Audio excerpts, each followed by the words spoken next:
إن الله وملائكته يصلون على النبي يا أيها الذين آمنوا صلوا عليه وسلموا تسليما.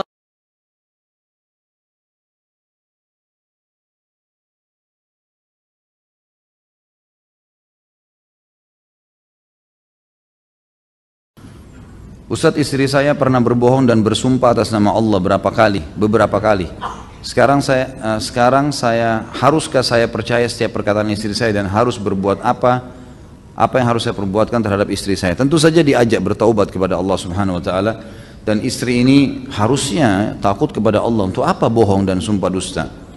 Dari tadi kita bahas ini sebenarnya untuk meninggalkan sifat dusta itu. Tinggalkan teman-teman sekalian. Kalau pernah ada sifat kita di situ, istighfar kepada Allah. Mulai sekarang, mulai malam ini, ikrarkan kepada Allah, saya tidak mau lagi dusta. Udah, jalan ke depannya, tawakal Allah. Sisa umur kita isi dengan kejujuran, apapun konsekuensinya. Biar nyawa antum harus hilang, tidak apa-apa.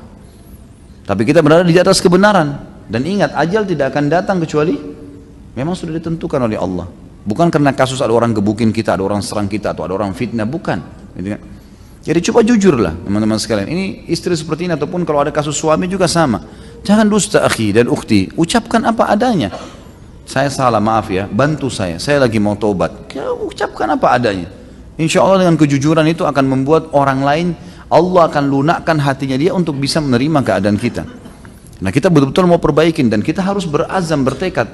Dusta itu seperti orang, kata ulama, meletakkan duri-duri beracun di lidahnya sebenarnya. Dusta itu seperti orang meletakkan duri-duri beracun di lidahnya yang bisa setiap dia ngomong melukai mulutnya sendiri. Karena setiap ucapan dusta itu sebenarnya dia sedang melukai dirinya. Ya, sekarang dia dusta nih, dia lukai dirinya sebenarnya, karena kalau kebongkar dia malu sama orang-orang ini kan. Dia sedang melukai dirinya, dia sedang meletakkan duri-duri beracun di lidahnya. Untuk apa? Lebih baik antum cabut tuh duri-duri, buang. Udah, apa adanya ngomong gitu kan. Jadi tinggalin dusta, nggak boleh. Baik, posisi antum suami, bagaimana kalau istri seperti ini? Berikan peringatan tegas, antum pemimpin. Dusta lagi, berarti tidak sama saya tinggalnya nih. Karena sulit orang tinggal satu rumah dengan perempuan, istri yang suka dusta, apa yang mau dipercaya? Sama juga dengan laki-laki. Ada suami yang setiap saat dusta terus, bagaimana caranya istrinya bisa tinggal sama dia? Kan nggak mungkin. Kita akhirnya bingung, yang mana yang benar, yang mana salah nih. Seperti kondisi antum sekarang, antum bingung kan ini? Penanya sekarang bingung. Ini apa yang saya harus perbuat nih? Apakah saya harus percaya atau tidak kalau dia ngomong? Dan orang yang dusta sudah sulit kan gitu.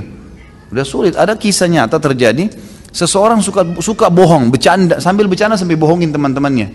Satu waktu mereka ke pinggir di tengah lautan, terus dia loncat menunjukkan kepada teman dia bisa berenang, ternyata ya kram kakinya, tenggelam. Dia sambil minta tolong, temannya kira bercanda. Akhirnya mati benar gitu. Teman-temannya pikir, oh bercanda, diketawa-ketawain dia. Ini suka bercanda soalnya, suka bohong gitu kan. Akhirnya dibiarkan, subhanallah, meninggal dalam keadaan begitu. Jadi nggak ada manfaatnya. Dan saya sarankan pribadi, kalau ada pasangan yang selalu dusta, tidak pernah mau taubat, jangan sama-sama. Allahu a'lam, karena kita nggak tenang ini. Mau tenang apa kira-kira? Telepon dia dusta, ketemu langsung dia dusta, apa saja dusta ini. Bahaya kan? Ini tidak boleh bersama teman-teman sekalian, dan minta kepada Allah agar diberikan hidayah pada istri ini agar dia berubah. Kemudian kita berikan peringatan-peringatan tegas. Kalau kau dusta lagi, nafkahnya akan saya tahan, ini kan? Dusta lagi, kau tidak akan bersama sama saya. Udah, ceraikan saya. Ya sudah, pergi, silahkan. Jangan ketakutan, ya. Ini banyak laki-laki ini, subhanallah, di Indonesia saya lihat perlu dicambuk gitu.